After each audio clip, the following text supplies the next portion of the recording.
Olá a todos, sejam bem-vindos a mais um episódio do segmento Conversas de Café, onde conversamos com pessoas que tenham tido sucesso com as suas marcas e negócios para compreender o funcionamento e o modelo de negócio e também com histórias engraçadas. Esperemos que gostem, não se esqueçam de nos seguir no Twitter e na plataforma em que nos estejam a ouvir. Vamos lá para mais um episódio.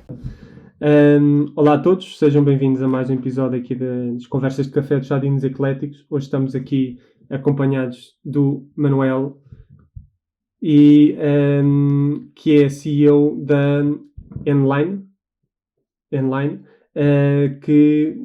Manel, obrigado por teres vindo aqui ao podcast e passo-te a palavra para explicar assim por alto o que é Enline antes de começarmos com as habituais perguntas.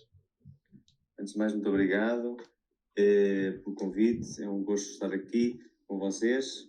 Felicito também a iniciativa, que me parece muito fora da caixa e muito boa. A Enline surge do encontro de três ex-colegas de trabalho de uma empresa chamada Voigt, do grupo Siemens, onde o Siemens tem uma participação. Na altura eu era diretor de vendas da América Latina, estava com o meu colega que tinha sido diretor de vendas e estava a passar a pasta para mim, um alemão que vive no Brasil há muitos anos, e num encontro nas Honduras, em São Pedro de Sula, depois de uma reunião muito estressante com o cliente, ao final do dia começamos a pensar se estávamos no ramo certo, devíamos fazer outra coisa. Eu pensando o início da minha vida profissional, o meu sócio já na reforma, digamos, com responsabilidades muito grandes, e ele convidou-me para ir a São Paulo conhecer um amigo, uma pessoa que eu conhecia muito superficialmente, mas que ele tinha muito contacto, que era o Gabriel Pino, que tinha desenvolvido uma tecnologia e é um gêmeo digital de linhas de transmissão e ativos de energia sem necessidade de sensorização, ou seja, finalmente eu viajo para São Paulo, passado 2 semanas. Por coincidência, o encontro foi num restaurante português em Alphaville, em São Paulo, Barueri, onde o cozinheiro era nada mais, nada menos que de Mirandela, que é eu sou. E pronto, e nesse jantar eu fiquei um bocadinho mais a par da tecnologia, com muitas dúvidas, mas decidimos tentar e perceber se haveria ou não investidores interessados e montamos um pitch, né? Esse foi o início, lá atrás, a meados de 2018. Desse pitch, que foi enviado a vários investidores, recebemos um contacto da Kiki No Energy, que é a maior incubadora da União Europeia, que nos convidou a ir a Barcelona fazer uma apresentação ao Board of Management da energia. E depois dessa reunião surgiu logo a seguir outra e um convite para investir na empresa, e assim começou, tendo assinado o primeiro contrato de investimento no final de 2018 e começamos depois gradualmente a tomar forma em 2019 e depois full time a partir de inícios de 2020. Isto é o início. Ótimo. Queres fazer uma pergunta? Posso continuar? Já faço okay. As minhas perguntas. E como é que foi e que dificuldades iniciais é que tiveste? Que já falaste um pouco do início da Enline. Que dificuldades iniciais é que tiveste? Enquanto CEO? As dificuldades são...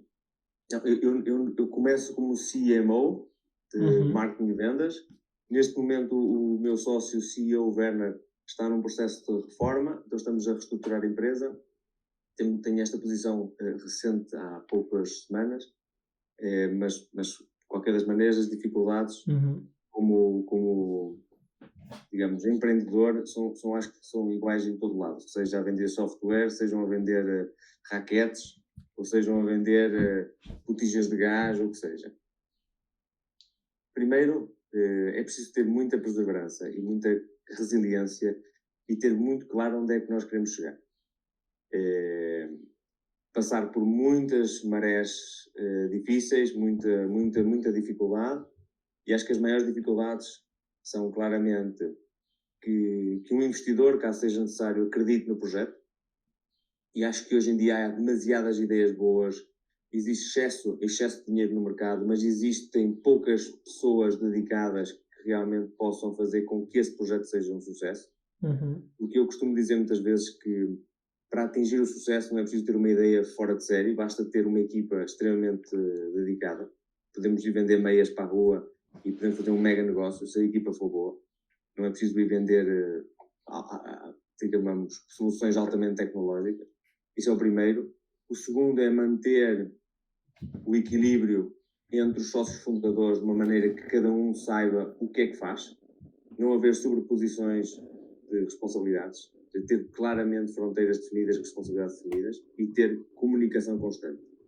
E depois a grande dificuldade que tivemos foi, nós começamos full time neste projeto em janeiro de 2020 e passado um mês e meio, como vocês devem lembrar, tivemos o Covid. Sim. De repente tínhamos largado a estabilidade das nossas empresas com salário e todas as condições que vocês sabem como é que são boas, para um mundo onde não tínhamos salário, não tínhamos nada e de repente parece que o mundo ia acabar, mas não acabou. Acho que, só para terminar, o Covid foi a grande dificuldade inicial para ganhar atração com clientes, mas acabou por se demonstrar a grande oportunidade e a grande ponto de viragem para a nossa empresa, porque a tecnologia que nós temos é completamente, chamamos sensorless, ou seja, sem necessidade de sensorização adicional, e permite que o produto seja todo feito remotamente, o que impulsionou muito o pós-Covid, o nosso crescimento de vendas. Ou seja, podias ter uma equipa, por exemplo, fora do país, tendo em conta que podia ser remotamente, também conseguias baixar os custos, ou não? Sim. Atualmente, nós temos um pequeno escritório em Mirandela, que é a nossa sede, onde trabalha muito pouca gente. Temos um pequeníssimo escritório em São Paulo, onde trabalha também muito pouca gente, 2 pessoas, e temos ao todo 30 e poucas pessoas, 35 pessoas, todas trabalham remotamente, desde Peru, Brasil, Portugal, Alemanha, e depois temos vários agentes pelo mundo, mas tudo é remoto, que realmente é fantástico. Agora ia puxar por aí um bocadinho que era, pronto, tem quase 40 pessoas. Estou a assumir também que o negócio é todo B2B, porque B2C para o tipo de negócio não faz sentido nenhum, nem faz lucro de todo. Queria perguntar onde é que está o vosso foco, ou seja, se vocês focam mais na Europa, se focam mais na América. Estou a assumir que se calhar que os primeiros clientes também surgiram em São Paulo por uma rede de contactos, não sei, estou aqui a assumir aqui algumas coisas. Muito bem. Então, vamos lá.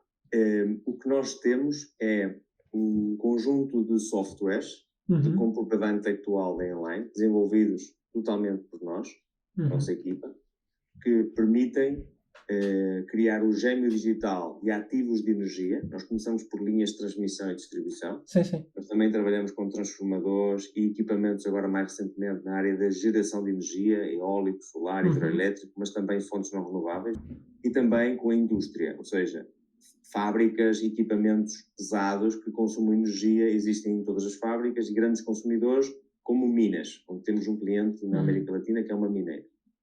Então, o nosso gêmeo digital permite criar uma cópia digital da realidade sem sensorização adicional, ou seja, nós vamos reciclar o que já existe, que é muito dado que não é utilizado.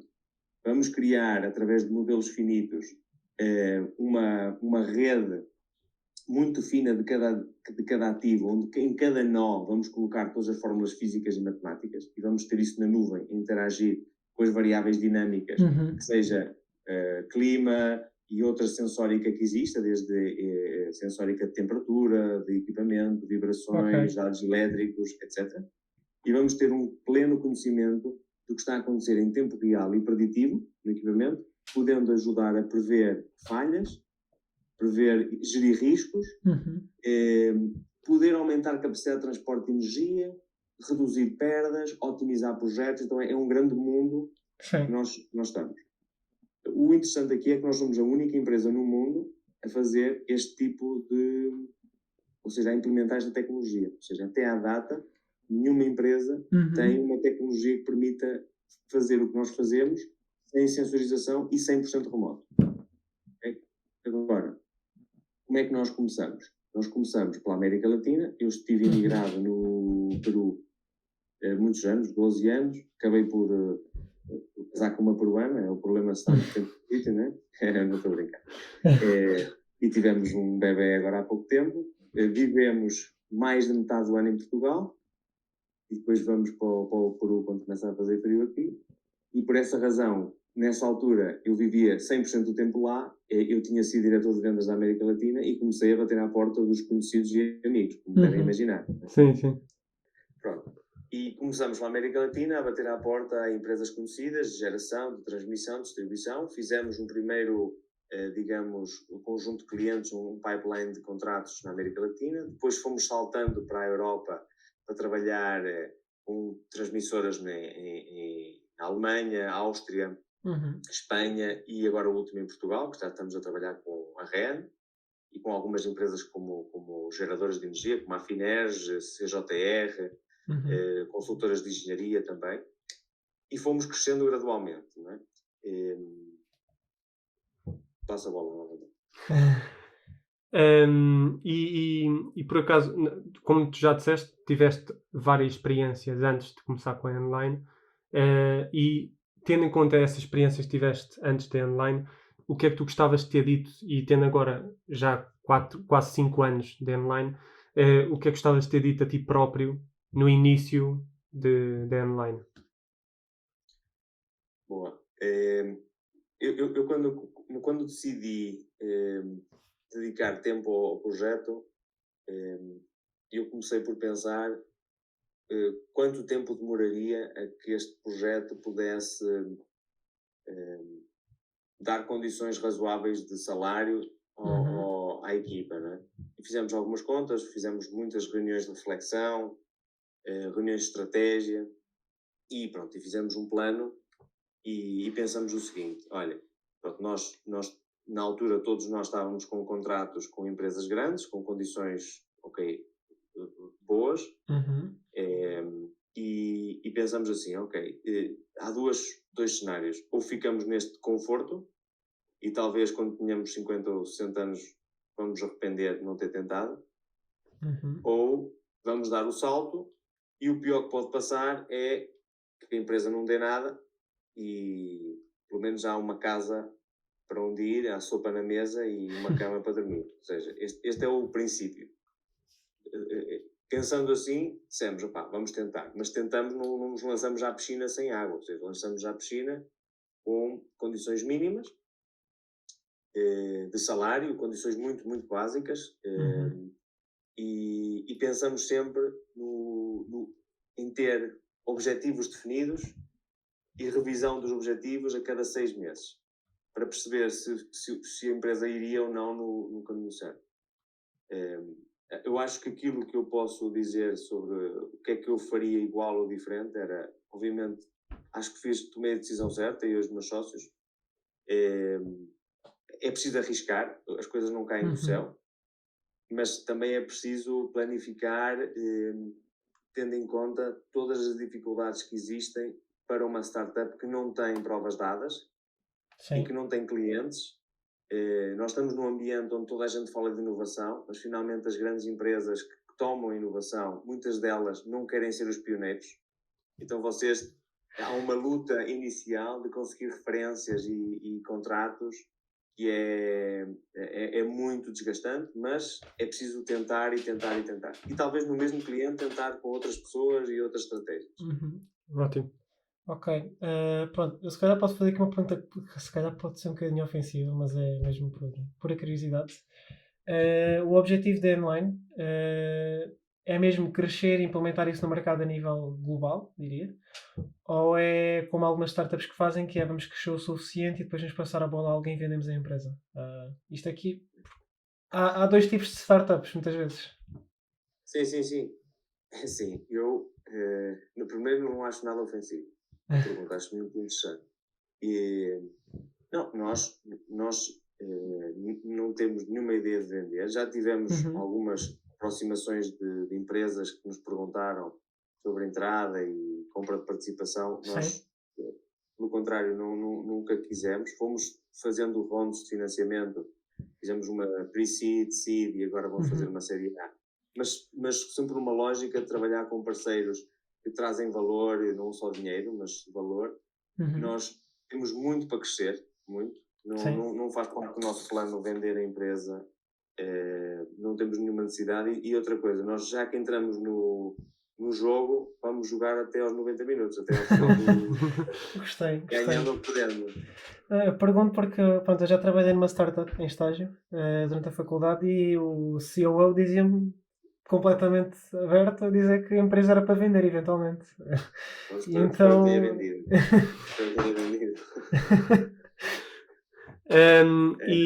E eu tenho também uma curiosidade, que é se alguma vez nós fazemos sempre esta pergunta, e eu fiz este esclarecimento em off, se alguma vez ficaste confuso com algum contacto com algum cliente. Sem dizer nomes de clientes, nossos clientes são os nossos melhores amigos, não é? Sim, exatamente. Mas há sempre muita confusão com os clientes, e eu acho que aquilo que eu posso também dar da minha experiência, contribuir com a minha experiência, é que não basta falar com uma pessoa num cliente para achar que o que ele nos diz é aquilo que a empresa quer fazer. Seja empresa grande ou pequena. E o mesmo passa dentro da própria empresa onde nós trabalhamos. Sim. A comunicação é algo que é tão importante, e nós somos animais primitivos que comunicamos presencialmente. Então, de repente, os e-mails, os WhatsApps e os telefonemas, nós achamos que basta falar com uma pessoa que está tudo entendido, mas não. Às vezes é completamente diferente. Então, aquilo que eu acho, e aquilo que eu posso dizer sobre confusões com clientes, é que não basta nós recebemos uma chamada ou alguma notícia de um cliente a dizer: olha, sabe que nós não vamos seguir com vocês porque achamos que não tem valor.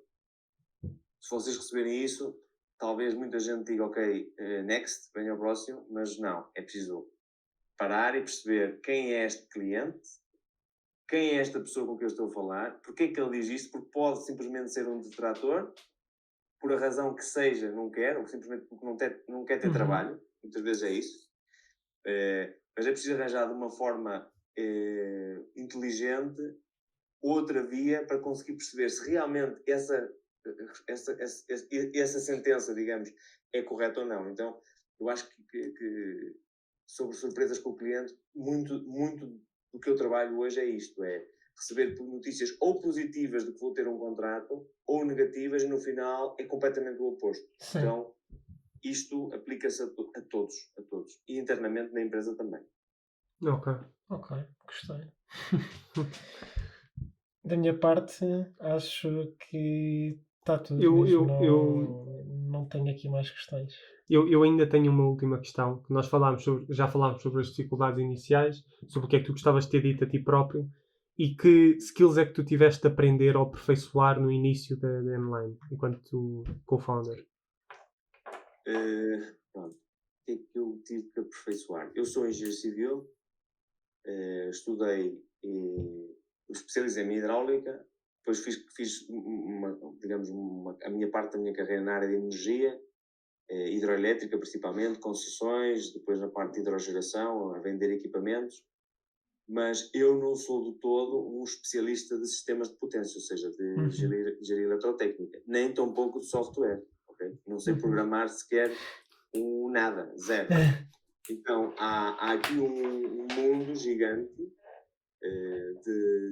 que me obrigou a fazer muita leitura. Ou seja, eu, ao início, posso-vos dizer que passei muitas horas a ler manuais e a tentar perceber muitos princípios básicos de física orientada à eletricidade, que foram fundamentais para mim, para depois poder ter reuniões com clientes e poder ter respostas mínimas.